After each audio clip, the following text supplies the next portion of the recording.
खूबे हंस के हंसा के दोस्त आपन बना के, खूबे हंस के हंसा के दोस्त आपन बना के, होठ से हमरा छीन के हंस ले गइल, हाँ हंस ले गइल। जान बन के केहू जिंदगी ले गइल, जान बन के केहू जिंदगी ले गइल।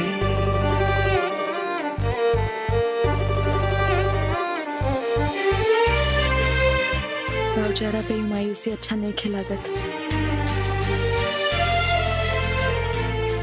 हमरा और दिल के हालत समझता नहीं, लेकिन वो रवा के दोस्ती के काबिल नहीं रहल। कब तक ओकरा खातिर ऐसे मायूस रहो? दिल के अरमान रोए हाय टूट टूट के, बाटे ये असर भला जाने कौना झूठ के। दिल के अरमान रोए हाय टूट टूट के, बाटे ये असर भला जाने कौना झूठ के। दुख दे के हमारे हर खुशी ले गइल, हाँ खुशी ले गइल।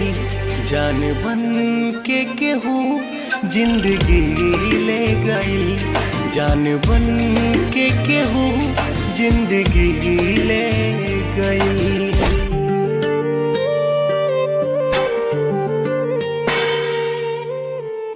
ये शादी ना हो सकेला। राधे हमार दोस्त थी ना, हमार जान है। अगर राधे की शादी मंजूर नहीं थे तो हम शादी ना कर। यार दोस्ती के रीत भी अजीब बा, दूर हो के आँख से दिल के वो करीब बा। यार दोस्ती के रीत भी अजीब बा, दूर हो के आँख से दिल के वो करीब बा। हसलाई कहीं से कहीं ले गई, हाँ कहीं ले गई। जान बन के केहू जिंदगी ले गई, जान बन के केहू जिंदगी